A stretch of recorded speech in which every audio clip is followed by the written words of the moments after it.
They're all packed, ready to go, and brimming with confidence. The members of the West Indies team based in the Caribbean departed from Barbados on Tuesday for the tour of New Zealand. There are 2 squads of players travelling, one to play the Black Caps in 3 2020 internationals and another to face the same opponents in 2 tests over the next 6 weeks. One of the players expected to excel in the tests is Roston Chase, the Barbados Pride batsman and part-time off-spinner. Chase is featured in the 15-member squad for the tests and hopes to make a big impact on the tour. Yeah, I think I'm in a good space. Coming off the last tour, we didn't really have a tour that we were looking for in terms of retaining the trophy. But I think that the guys are improving and the cricket is in a safe place right now. What are you hoping to achieve on this trip to New Zealand? Well, firstly, to win is always the number one objective, but I haven't had a century in a little while in the test arena, so to get a century in New Zealand, where it's usually a very hard place for the away team to go and dominate in New Zealand, I think that to get a century in New Zealand, I think that would say a lot for my cricket. Tell us a little bit about what you've been doing to prepare for this trip. I guess it's probably came at a bit of a short notice, but what have you been doing in terms of getting yourself ready? Because obviously there's not a lot of cricket going on at the present moment.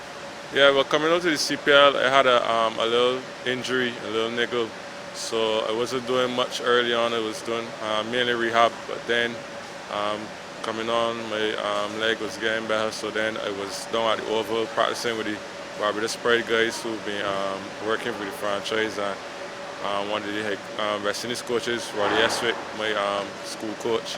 We've been putting in some work down at the Oval. A lot of people have talked about your bowling. How do you feel about the role that you play in the team in terms of the amount of bowling that you've been doing?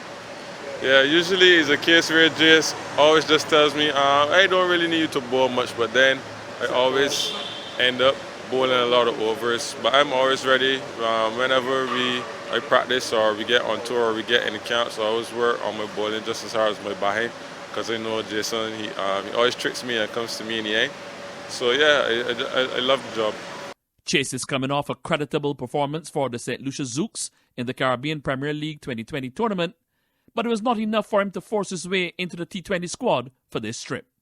Yeah, I was a bit disappointed because it's something new for me, playing the T20, and I really enjoyed playing with the Zouks this year in the CPL, so I was hoping that I could at least get a call-up, even if I didn't play or whatever, just to be in and amongst the guys in the T20 setup to see what it's like to be there for the first time. I was looking forward to that, but these things do happen.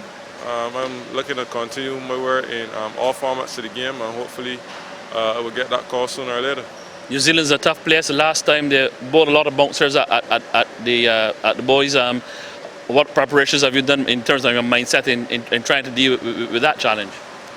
Yeah, well, for me, I don't really think about it that much, because for me it's not really something that gives me problems per se. I mean, if you get a good short ball is a good short ball, but I don't really study the short ball, just go out there and play what I see on the day. But I know more than likely they'll be coming with it, so I'm mentally prepared for it.